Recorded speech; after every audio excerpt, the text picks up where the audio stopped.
आप बर्फ़ के बीच में हो, बर्फीले इलाके में हो और आपके हाथ में कांगड़ी ना हो, ये नामुमकिन है। ये कांगड़ी जो है ये एक ट्रेडिशनल, हालांकि ये ट्रेडिशन कश्मीर का है।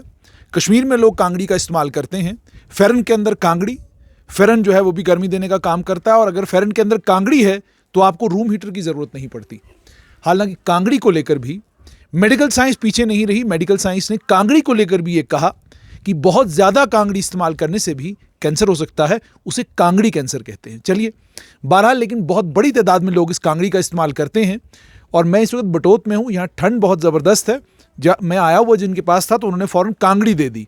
अब उन्हें लगा कि ये तो शहरी बाबू हैं, कोई जम्मू से आए हैं, तो इन्हें कांगड़ी का इस्तेमाल नहीं आता होगा। तो फिर हमने खलार के सुना दिया कि भाई हम बेसिकली डोडा के हैं, डोडा के पीछे एक बड़ा पहाड़ है, उसे कलिहांड कहते हैं, वहाँ के रहने वाले हैं। तो हमारा बचपन बुखारी और कांगड़ी के इर्द गिर्द ही गुजरा है। आप बचपन सारा बुखारी और कांगड़ी के इर्द गिर्द। और यहाँ मैं आपको इस तरफ दिखाना चाहूँगा कि बर्फ़ है। ये जो बर्फ़ आप देख रहे होंगे, इसी बर्फ़ पर अब जाहिर सी बात है ये गांव है तो आपको रास्ता ढूंढना है, और रास्ता ढूंढकर आप नीचे आते हैं।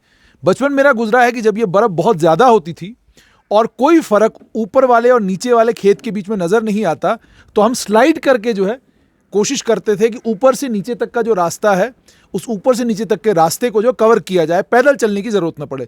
तो आपको समझना होगा उसके लिए कम से कम 6 से 7 फुट बर्फ़ होना ज़रूरी है। तो यहाँ इतनी ज़्यादा बर्फ़ पड़ी नहीं है, लेकिन 6-7 फुट बर्फ़ एक ज़माने में डोडा में, कलिहांड में आम सी बात थी, कोई ख़ास बात नहीं थी इतनी बर्फ़। और यहाँ पर भी 2-2.5-5 फुट के करीब करीब बर्फ़ पड़ती है। क्यों जी?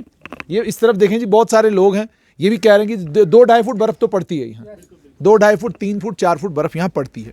तो कांगड़ी का इस्तेमाल यहाँ किया जाता है। अब एक और ट्रेडिशनल चीज़ मैं आपको बताऊँ कि जब ये सर्दियों का सीज़न शुरू हो जाता है तो एक और अजीब सा ट्रेडिशन है, शायद बहुत कम लोग शायद जम्मू में इस चीज़ को जानते होंगे। मक्की को उबाल के खाया जाता है। मक्की को उबाल के खाया जाता है, यानी अब उबालते कैसे हैं, उसको बनाते कैसे हैं, वो एक लंबी प्रक्रिया है। जो लोग तो गांव के हैं वो आपको ज़्यादा अच्छे तरीके से बताएंगे। और एक तीसरी चीज़ ये है कि चाय बहुत पीने को मिलती है। हमारे इलाकों में पहले ट्रेडिशन ये था कि नमकीन चाय बहुत ज़्यादा घर में बनती थी तो वो पीने को मिलती थी। लेकिन अब चूंकि सब कुछ बदल गया है और गांव देहात तक सड़कें चली गई हैं, तो अब वो ट्रेडिशन में बदलाव आया है। सड़क गांव तक पहुंच गई, तो सड़क के पहुंचते ही हम लोगों ने भी एक इनकलाब लाया। हम लोगों ने भी कहा कि लिप्टन की चाय पीनी है। अब आप सोचेंगे कि भाई लिप्टन की चाय का मतलब क्या है। लिप्टन एक चाय का ब्रांड है, वो चाय बनाता है। और चूंकि उस एक वक्त था, एक ज़माना था, एक दौर था जब सिर्फ लिप्टन की ही चाय आती थी। अब तो अलग अलग ब्रांड आ गए ना, तो हो ये गया कि वो जो चाय इस्तेमाल करते थे उसके चलते चाय का नाम पड़ गया लिप्टन की चाय। और आज भी अगर आप यहाँ डोडा, भद्रवाह, किश्तवाड़ के दूर दराज के इलाकों में जाएंगे तो वो आपसे पूछेंगे लिप्टन चाय पियोगे, तो वो लिप्टन का मतलब ही ये होता है कि लिप्टन की उसमें चाय डालेंगे, दूध पत्ती वाली चाय वो आपको मिलेगी। अच्छा, एक और ट्रेडिशन है यहाँ कि यहाँ आपको चाय जो बहुत मीठी मिलती है। यानी अब तो लोगों को, हम भी जब शहर में आए तो हमें पता चला डायबिटीज़।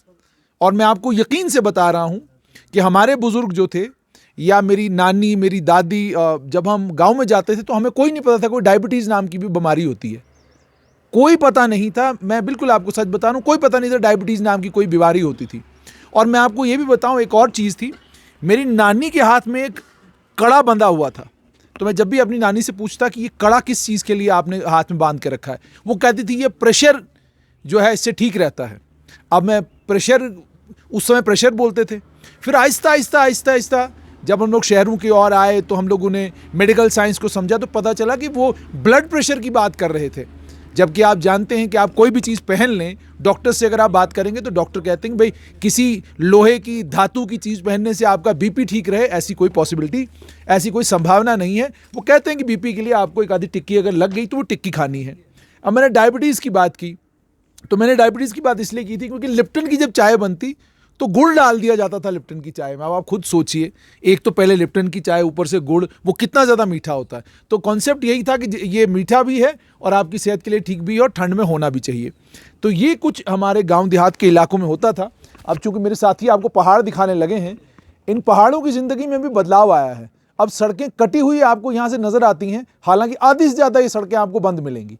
बर्फ़ होती है, ये सड़कें बंद हो जाती हैं। और एक और बड़ी मज़ेदार चीज़ मैं आपको बताऊँ, सड़क में जो मैकडेमाइज्ड रोड, शहर में जो, माफ़ कीजिएगा, जो मैकडेमाइज्ड रोड होती है, आप उसको कहते हैं बड़ी बेहतरीन सड़क है, और अगर उसमें एक खड्डा कहीं नजर आए फौरन कहते हैं जनाब सड़क ठीक नहीं है, मैकडम ठीक नहीं पड़ा।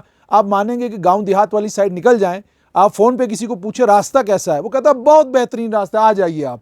जब उस बहुत बेहतरीन रास्ते पे आप चल पड़ते हैं तो यकीन से बता रहा हूं मैं आपको, ये जो कच्चा आपको नीचे नजर नहीं आ रहा रास्ता, ये हालांकि ये रोड नहीं है, मैं आपको बता रहा हूं कच्चा, बस ऐसा रास्ता होगा जिसको वो कहते हैं बहुत बढ़िया रास्ता है। और अगर कहीं मैकडेमाइज्ड रास्ता हो तो वो कहेंगे शीशे जैसा रास्ता है, बिल्कुल आप ऊपर जो है आराम से पहुंचेंगे। फिर आप उस रास्ते पे जब चल पड़ते हैं तो बैरिकेडिंग आपको पूरे रास्ते में कहीं नजर नहीं आएगा, कोई बैरिकेड पुलिस का नहीं, ट्रैफिक पुलिस का नहीं, कोई बैरिकेडिंग नहीं। अच्छा, उसके साथ में अब गांव देहात की तरफ आप निकल पड़े तो आप जानते हैं डिपार्टमेंटों का काम करने का अंदाज भी अपना होता है। तो आपको ये उम्मीद होती है कि जब हम गांव की सड़क पर चलेंगे तो ज़रूर साथ में पेवमेंट बनाए गए होंगे, ज़रूर ख्याल रखा गया होगा कि भाई अब देखिए इसमें वीडियो रोकनी पड़ी और अंग्रेज़ी पूछनी पड़ी, तो अंग्रेज़ी साथी से पूछना पड़ता है, तो इन्होंने कहा क्रैश बैरियर। तो गांव के किसी आदमी को कसम करके कहता हूँ मैं, आप पूछिएगा ज़रूर क्रैश बैरियर, वो सर पकड़ के बैठ जाएगा, ये क्या भला बोल दिया आपने, ये क्या चीज़ होती है, ये तो हमारी सड़कों पर तो कोई क्रैश बैरियर नाम की चीज़ नहीं है। और अगर कहीं क्रैश बैरियर बन जाए तो वो इनकलाब है। उस सड़क के कम से कम 20 फोटो खींच के वीडियो साहब जो है पूरे जिले में फेर देते हैं कि जनाब ये देखिए हमने कितनी कमाल की सड़क बनाई हुई है। आज भी आप गांव देहात की तरफ जब निकलते हैं तो आपको रास्ते पे चलते हुए ये एहसास होता है। बहुत सारे लोग शहरों की तरफ जब आते हैं तो शहर की चकाचौंध देखकर कहते हैं, बुजुर्ग हमारे खासकर, वो हिंदू समाज में हो मुस्लिम समाज में हो, हिंदू समाज में हो तो वो कहते हैं प्रलय जल्दी आने वाली है, बड़ा जी हाल खराब हो गया, प्रलय आने वाली है। अब मुसलमान होगा कयामत आने वाली है। तो कोई प्रलय लाता है शहर में, कोई कयामत लाता है शहर में। जो ही आप शहर से कोई 10 किलोमीटर बाहर निकलते हैं, गांव के अंदर घुसते हैं, आपको यकीन हो जाता है कि ना प्रलय आने वाली है ना कयामत आने वाली है, क्योंकि गरीबी अभी भी बहुत है।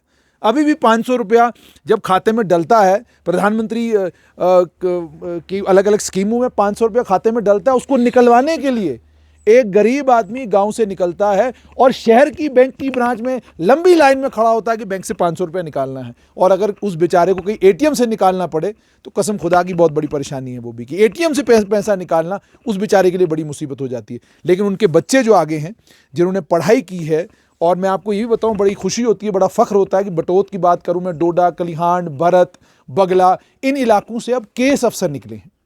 लेकिन मैं कलिहांड का रहने वाला हूं, मेरे कई साथी उसी इलाके के आड़े द्वाड़े रहने वाले हैं। मुझे बड़ा अफसोस होता है, मैं और वो सब साथी जब पढ़ लिख जाते हैं, कोई जम्मू कश्मीर एडमिनिस्ट्रेटिव सर्विस का अफसर है, कोई पुलिस सर्विस का अफसर है, कोई रेवेन्यू सर्विस का अफसर है, सबसे पहले वो कानून किसको समझाता है? अपने गांव के आदमी को। भाई ये कानून आपने सीखा है उनकी मदद करने के लिए, उनको परेशान करने के लिए नहीं। दूसरी बात, ये गांव देहात छोड़ देते हैं, दोबारा गांव नहीं जाना, मकान बनाएंगे, वो कोई ले लेंगे फ्लैट, एक जम्मू में, एक फ्लैट वो दिल्ली में ले लेंगे, और कईयों ने तो अब दूसरा एक ठिकाना ढूंढ लिया, चंडीगढ़ के आसपास मोहाली में फ्लैट ले रहे हैं। क्या जी मोहाली रहेंगे, कौन रहेगा गांव में? लेकिन होना तो ये चाहिए था कि मैं और आप जब तरक्की करते तो हम अपने गांव देहात वापस जाते, वहाँ की सड़कें बनवाते, बिजली पानी इसका इंतज़ाम करते, ताकि लोग गांव छोड़कर शहर की ओर नहीं भागते। मेरे गांव में एक वक्त में लगभग मुझे लगता है 200, 250, 300 के करीब घर रहे होंगे।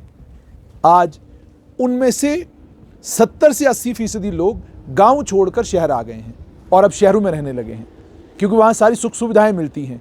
लेकिन 30% लोग आज भी गांव में रहते हैं। उन 30% लोगों के लिए सुख सुविधाएं अगर हो जाएं, और मैं और आप भी अगर ये तय करें कि कम से कम साल का 1 महीना गांव में बिताएंगे और गांव के लोगों की परेशानियां, दुख, तकलीफ ये सब सुनेंगे, समझेंगे और कोशिश करेंगे उनको एड्रेस करने की, तो यकीन मानिए इनकलाब आएगा। और मैं एक और गुजारिश करूंगा, ये जो सड़कें बनाने वाले बाबू लोग हैं ना, भाई आप लोग भी गांव देहात से आते हो, क्यों जुल्म करते हो उन बेचारे गरीबों के ऊपर? PMGSY स्कीम हो, MG नरेगा के तहत या अलग अलग स्कीमों के तहत जो आप सड़कें बनाते हो, भाई आपने भी उसी सड़क के ऊपर अगर मैकडम डलेगा तो फ़ायदा तो आपको भी है। कोई क्रैश बैरियर इन गांव के लोगों को भी दिखा दो, क्रैश बैरियर क्या चीज़ होती है, हक है उनका। मैं तो हैरान हो गया था कि गुलाम नबी आज़ाद के गाँव की तरफ जब मैं गया, क्रैश बैरियर नज़र नहीं आए बड़ी सारी जगह पर। मैंने कहा कमाल की बात है, एक व्यक्ति जो नेता प्रतिपक्ष है, जिसको पद्म भूषण भी मिल गया, उसके अपने गांव की तरफ जो सड़क जाती है उसमें क्रैश बैरियर नहीं है। आज भी सड़क पर हादसे होते हैं, सिंगल लेन रोड है। अब जाकर केंद्र सरकार ने एक स्कीम बनाई है जिस स्कीम के तहत वो 4 लेन रोड हो जाएगी। ये इन इलाकों का हाल है। इसलिए मैंने कहा शहरों की तरफ जब आप दौड़ते हैं तो आपको प्रलय, क़यामत सब कुछ नज़र आता है, लेकिन जब आप गांव की तरफ आते हैं तो आपको पता चलता है आज भी बेबसी, परेशानी, गरीबी, गुर्बत सब कुछ गांव के अंदर है।